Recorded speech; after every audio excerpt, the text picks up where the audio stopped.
말씀을 듣기 전에 우리의 손을 가슴에 얹고 믿음으로 선포하기를 원합니다. 말씀이 나를 변화시킵니다. 아멘. 이 믿음의 선포와 같이 우리에게 주신 이 말씀이 우리의 영혼과 중심을 변화시키는 능력의 말씀이 되기를 간절히 축원합니다. 영국에 한 화가 지망생이 있었습니다. 그는 오랫동안 그림을 그려왔고 많은 기회가 필요했던 사람이었습니다. 감사하게도 그에게 한 기회가 찾아왔습니다. 교회에 걸 벽화를 그릴 사람이 필요한데 누군가가 그 화가를 추천했기 때문이죠. 그리고 한 사람이 찾아와서 그에게 마지막 관문을 제시했습니다. 일주일 동안 천사와 사단의 얼굴을 그려주면 그 그림을 본 이후에 최종으로 결정하겠다라고 하는 것이었죠. 그리고 그 화가 지망생은 먼저 사탄의 얼굴을 그리기 시작했습니다. 그를 일생 동안 괴롭혔었던 원수 같은 친구가 생각났고 그 친구를 생각하며 금방 사단의 모습을 그릴 수 있었습니다. 그리고 나서 이제 천사의 얼굴을 그리려고 하는데 도저히 그 얼굴을 그릴 수가 없었습니다. 이틀, 3일, 4일 이제 약속한 날이 멀지 않은데 천사의 얼굴을 계속 그릴 수 없었죠. 그래서 길거리에서 산책하던 도중 한 수도사를 만나서 자신의 고민을 털어놓았습니다. 그때 그 수도사는 이 지망생에게 이렇게 충고했다고 합니다.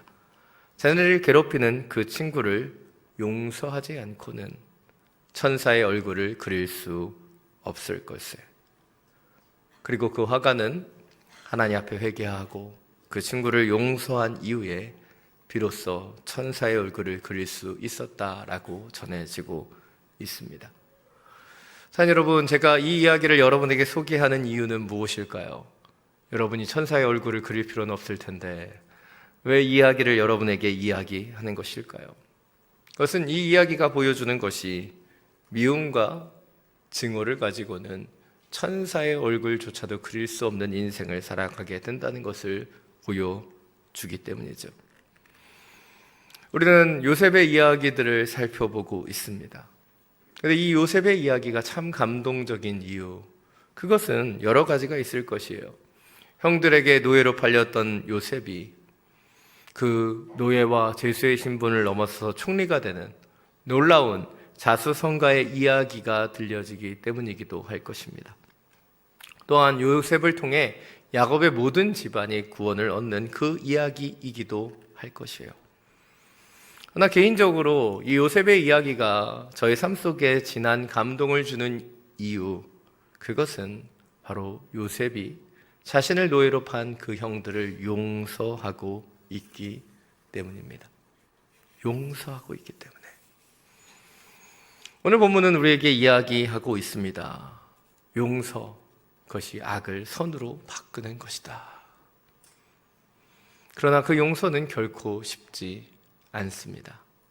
오늘 본문을 통해서 하나님이 우리에게 원하시는 용서에 대해서 더 깊게 묵상하게 되기를 원합니다. 오늘 본문 1절부터 5절 말씀입니다. 다시 한번 함께 읽겠습니다. 요셉이 자기에게 시종을 드는 사람들이 있는 앞에서 더 이상 자신을 억제하지 못하고 소리쳤습니다. 모두 내 앞에서 물러가라. 그의 곁에 아무도 없게 되자 요셉은 자기 형들에게 자신이 누구인지를 밝혔습니다. 그리고 너무나 큰 소리로 우는 바람에 이집 사람들이 그 소리를 들었고 바로의 궁정에서도 그의 울음소리를 들었습니다. 요셉이 자기 형들에게 말했습니다. 제가 요셉입니다. 아버지께서 아직 살아 계십니까? 그러나 형제들은 요셉 앞에서 너무 놀라 도저히 대답을 할 수가 없었습니다. 요셉이 형제들에게 말했습니다. 제게 가까이 오십시오. 그들이 가까이 오자 요셉이 형제들에게 말했습니다. 제가 형님들이 이집트에 팔아버린 형님들의 동생 요셉입니다. 하지만 형님들이 저를 이곳에 팔았다고 해서 근심하거나 자책하지 마십시오. 이는 하나님께서 생명을 구하시려고 저를 형님들보다 먼저 여기로 보내신 것이기 때문입니다. 아멘. 오늘 본문을 보면 요셉이 더 이상 형제들을 속이지 못하고 자신이 누구인지를 밝히는 장면이 나타나고 있습니다. 오늘 본문에서 우리가 주목해야 되는 것은 그가 더 이상 형제들을 속이지 않고 연극을 그만두었다는 부분이 아니죠. 왜 그가 연극을 포기하고 자신의 신분을 밝혔는가? 이 부분에 대해서 주목해 보아야 합니다.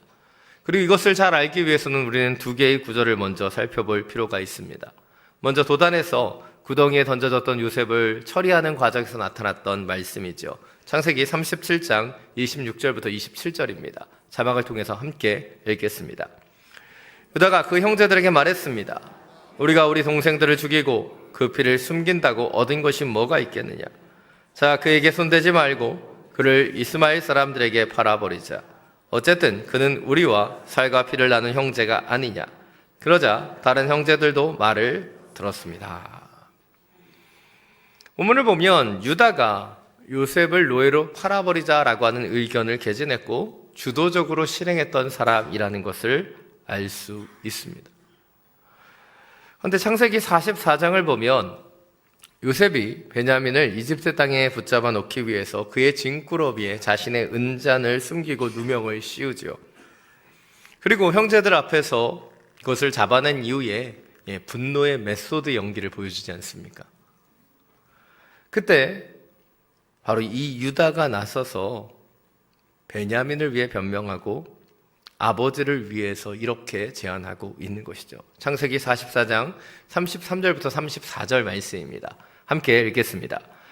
그러니 제발 이 아이 대신 이 종이 내 주의 종으로 여기 남게 하시고 이 아이는 자기 형들과 함께 고향으로 돌아가게 해 주십시오. 이 아이와 함께 하지 않는다면 제가 어떻게 저희 아버지께 돌아갈 수 있겠습니까? 그럴 수 없습니다.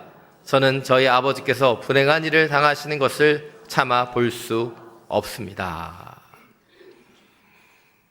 자신을 노예로 팔았던 그 형 유다가 이제 아버지를 위해서 자신의 동생 베냐민을 대신해 자신의 종이 되겠다라고 얘기하는 유다의 그 희생적인 모습. 이 모습 때문에 요셉은 더 이상 연기를 이어가지 못했다고 생각합니다. 그리고 모든 시종들을 물리고 형들 앞에서 통곡하며 자신이 요셉임을 밝히고 있는 것이죠.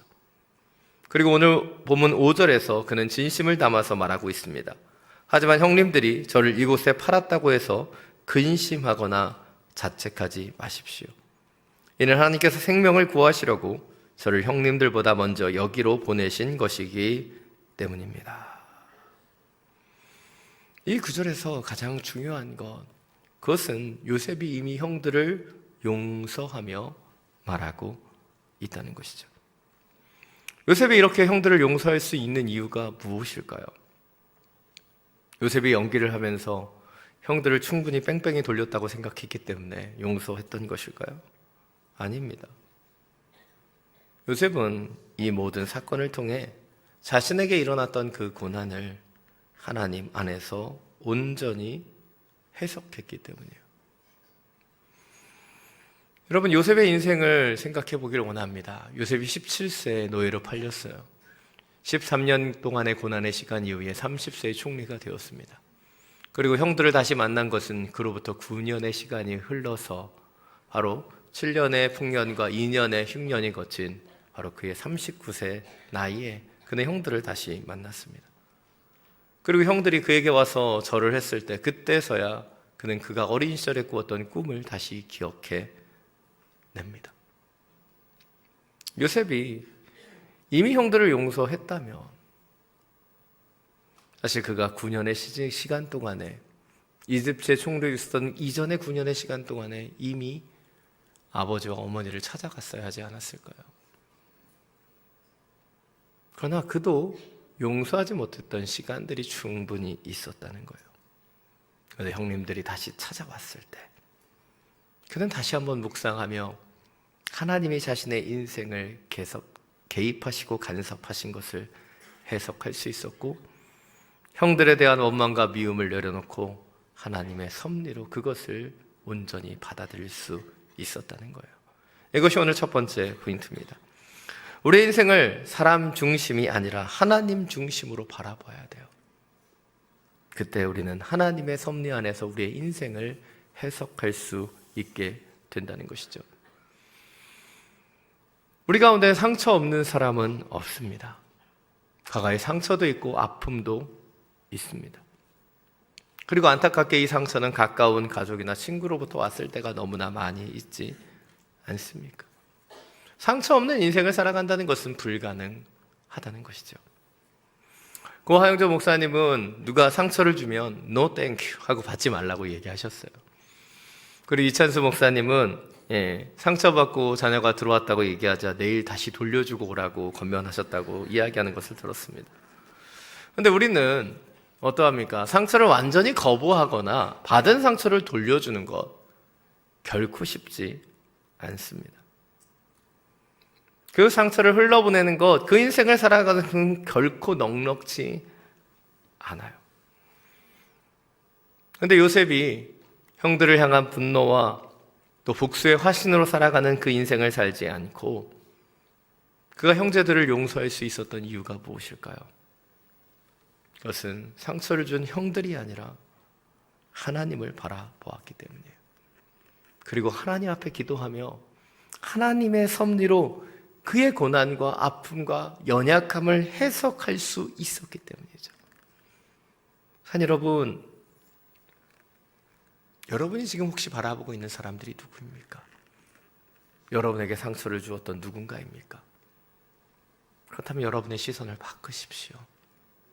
하나님께 주목하십시오. 하나님께 기도하십시오. 하나님께 간구하십시오.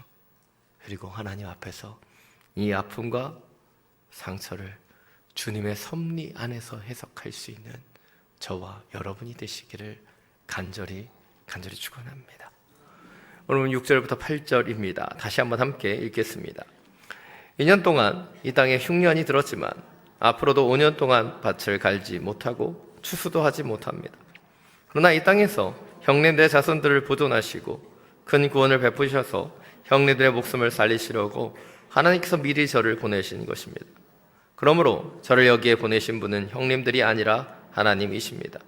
하나님께서 저를 바로의 아버지와 그의 온 집의 주인과 이집트 온 땅의 통치자로 삼으셨습니다. 아멘. 오늘 본문을 보면 요셉은 하나님의 섭리를 분명히 이해하고 또 형들을 만나면서 그것들이 더 분명하고 확신을 갖고 있는 것을 알 수 있습니다. 그래서 요셉은 먼저 지금까지 2년의 흉년이 있었지만 앞으로도 5년이 더 남았다. 그리고 이제 그 형들을 이주시켜올 계획을 갖고 이야기하고 있는 거예요. 그리고 이렇게 얘기합니다. 자신이 이집트 총리가 되게 하신 이유가 자신을 먼저 보내셔서 형님들의 목숨을 살리시려는 하나님의 계획이었다. 여러분, 요셉의 해석을 들으시면서 어떻게 느끼십니까? 해석이 아주 자연스럽고 고개가 끄덕여지는 것입니까? 아무리 하나님이어도 형님들 목숨 살리려고 동생을 노예로 팔게 하시는 건 그건 아니지 않나요? 저는 오늘 요셉의 해석을 보면서 쉽게 동의되지 않습니다. 사실 좀 억지스럽다라는 생각이 들어요. 그러나 이것을 해석한 사람은 누구예요? 요셉입니다. 그리고 요셉은 그것을 하나님의 섭리로 받아들이고 있어요. 제가 그것을 동의하지 않고 제가 어떻게 해석하는 건 중요하지 않아요. 요셉이 그렇게 해석하고 있다는 것이 중요한 거예요. 그럼 여기서 한 가지 질문을 더 드리기를 원합니다. 과연 그럼 요셉은 언제 이 고난과 아픔을 하나님의 섭리로 해석할 수 있게 되었을까요? 그가 고난당하는 그 순간에 그는 이미 다 깨달을 수 있었을까요? 아닙니다. 여러분, 하나님의 섭리는요, 결코 쉽게 해석되지 않아요.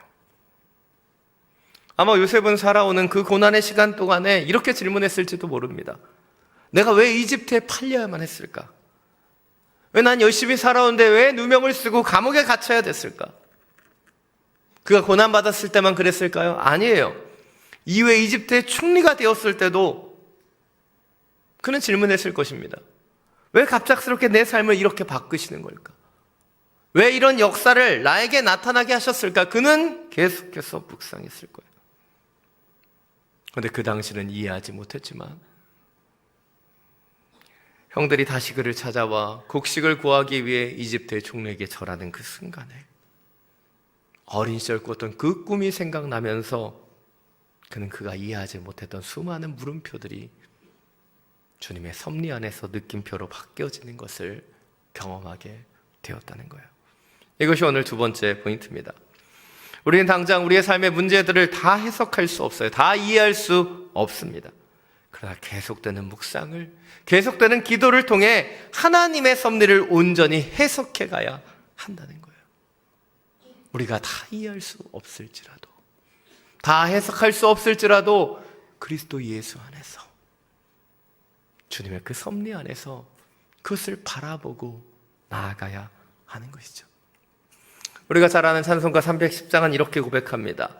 아, 하나님의 은혜로 이 쓸데없는 자 왜 구속하여 주는지 난 알 수 없도다.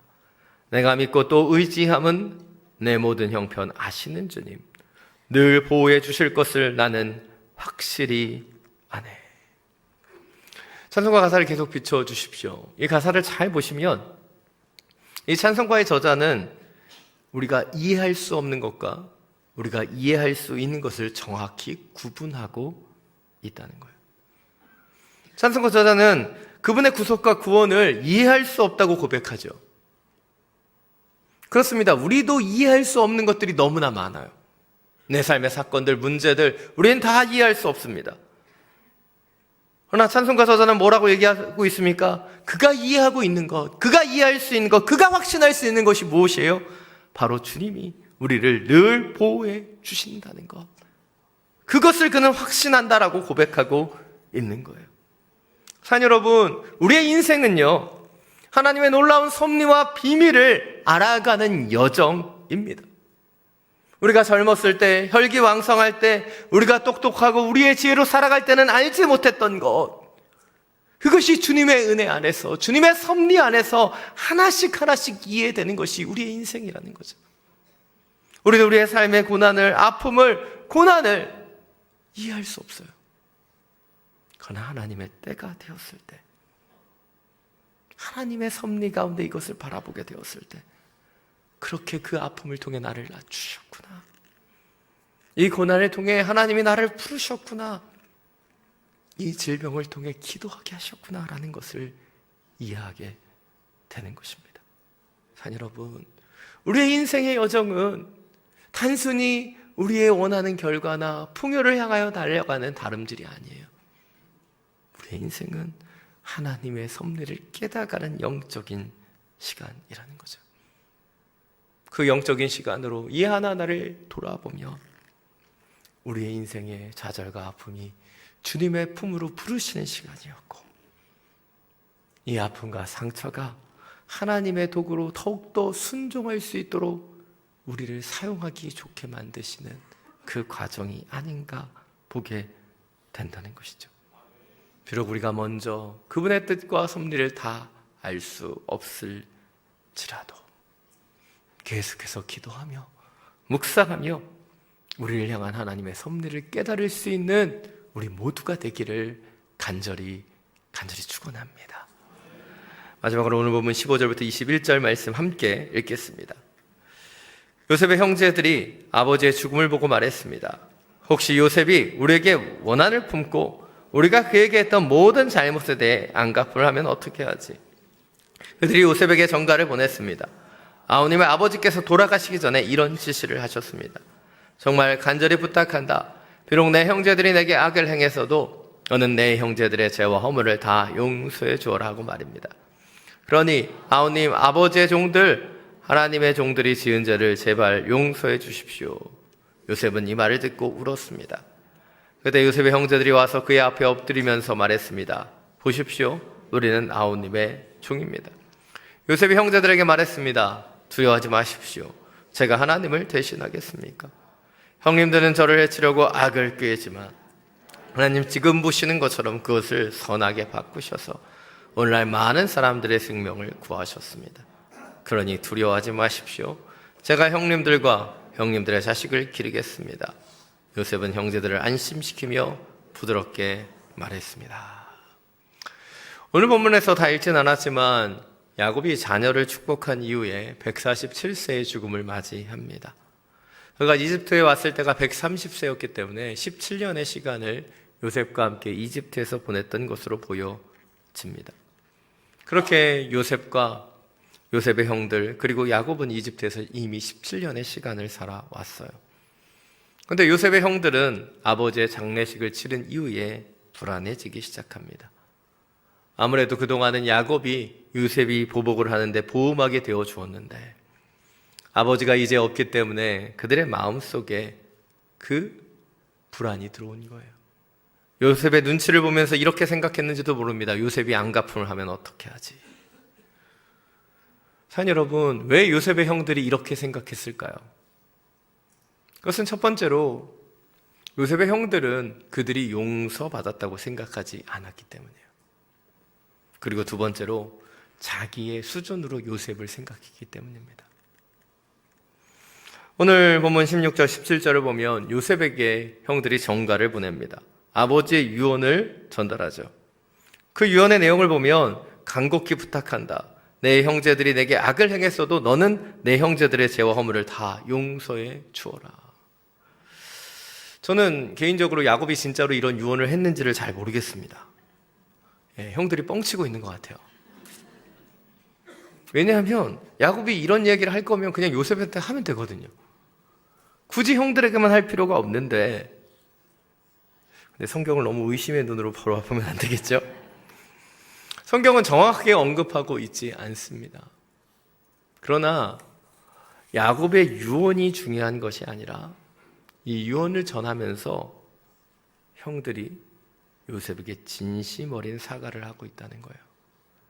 17절 하반절을 보면 이렇게 전합니다. 아우님, 아버지의 종들, 하나님의 종들이 지은 죄를 제발 용서해 주십시오.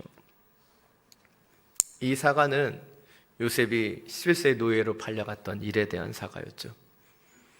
30세의 총리가 되고 39세 형제들을 만나고 17년 동안 이집트에서 함께 살아왔기 때문에 이 사과는 39년 만에 요셉의 형들이 요셉에게 정식으로 한 사과였습니다. 그리고 이 사과를 들은 요셉은 울기 시작합니다. 왜 요셉이 울었을까요? 여러 감정이 교차했을 거예요. 형들의 진심 어린 사과에 그가 감동했기 때문이기도 할 것이고 17년 동안 형들이 불안과 염려 속에 살아왔던 그 삶을 느꼈기 때문이기도 할 것입니다.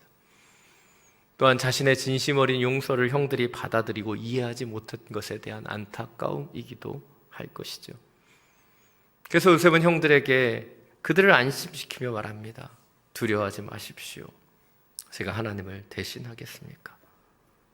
형님들은 저를 해치려고 악을 꾀지만 하나님 지금 보시는 것처럼 그것을 선하게 바꾸셔서 오늘날 많은 사람들의 생명을 구하셨습니다. 여기 핵심은요, 형들이 악을 꾀했다는 것이 아니에요.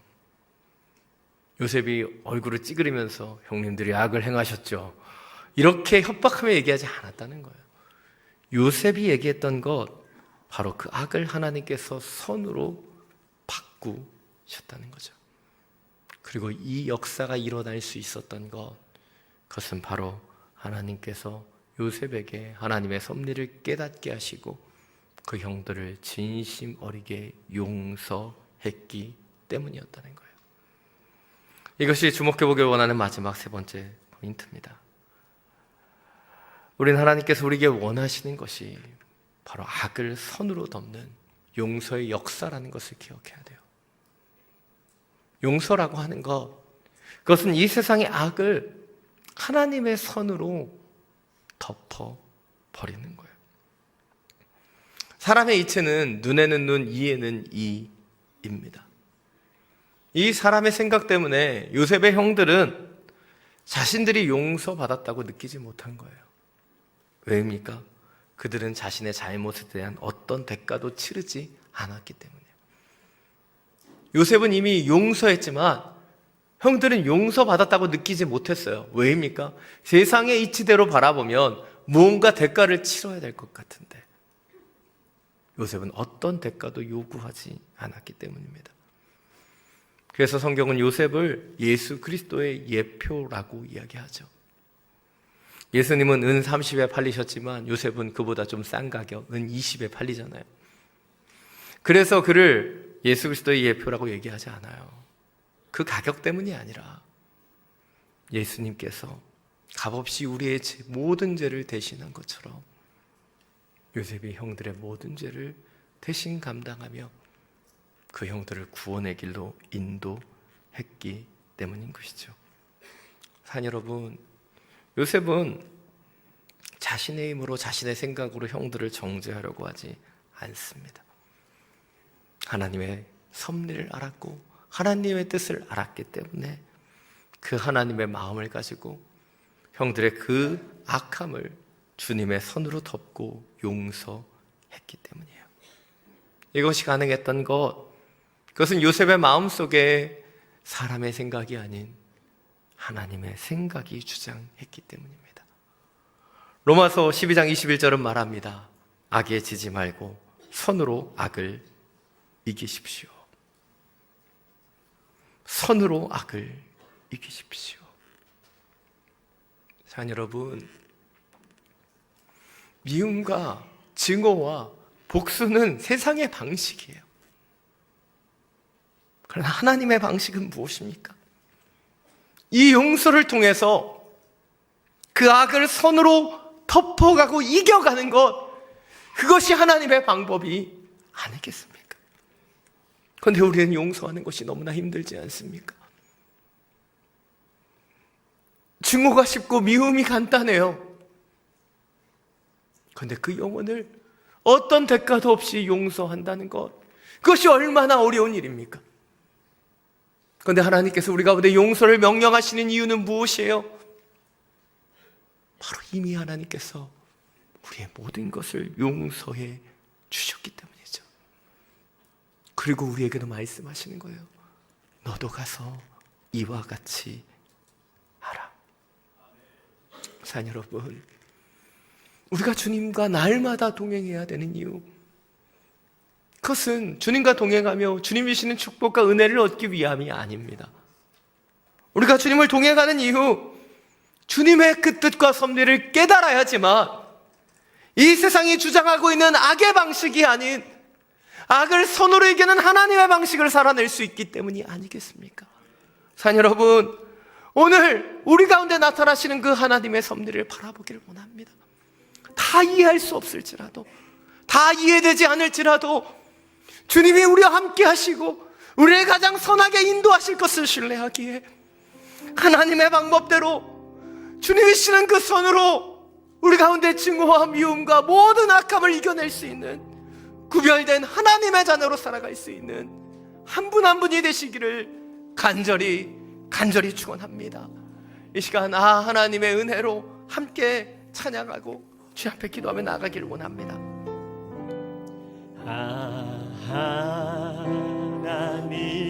하나님의 은혜로 있을 데 없는 자 왜 구속하여 주는지 난 알 수 없도다. 내가 믿고 또 의지함은 내 모든 형편 아시는 주님 늘 보호해 주실 것을 나는 확실히 아네. 왜 내게 성령 주셔서 내 마음 감동해 주 예수 믿게 하는지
이 시간 함께 기도하며 나아가기를 원합니다.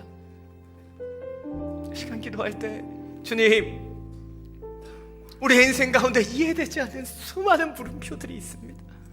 왜 이런 고초를, 이 고난을, 이 문제를, 이 아픔을 우리 가운데 허락해 주셨는지 우리는 요셉처럼 다 이해할 수 없는 순간들이 분명히 있습니다.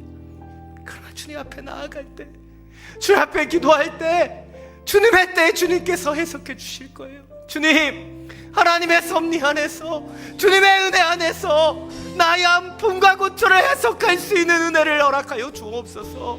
주님, 사람을 바라보는 것이 아닌, 아픔을 바라보는 것이 아닌 하나님을 바라보며 하나님의 섭리를 바라보며 이겨낼 수 있는 주의 자녀들 되게 하여 주시옵소서.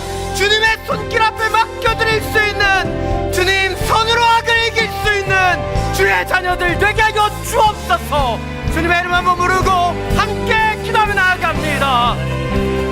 주여,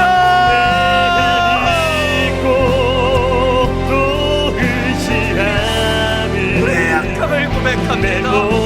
우리의 약함을 고백합니다. 우리의 상처를 주님, 우리의 인생 가운데 이런 아픔을, 이런 고통을, 이런 무명과 그 고통을 허락하셨습니다. 우리는 우리의 죄로, 우리의 생각으로 나의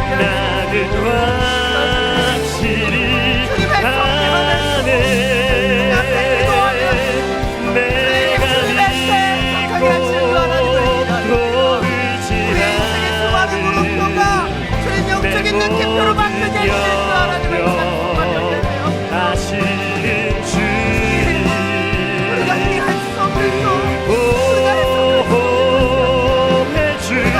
것, 우리를 용서하시며 우리를 부모시며 당신 앞으로 나아갑니다. 주여 붙잡아주시고, 주여 당신을 의지하는 주의 영혼들을 주여 믿음의 박수로 붙잡아주시고, 그들의 인생의 수많은 아픔의 순간들에 주님이 함께하셨습니다.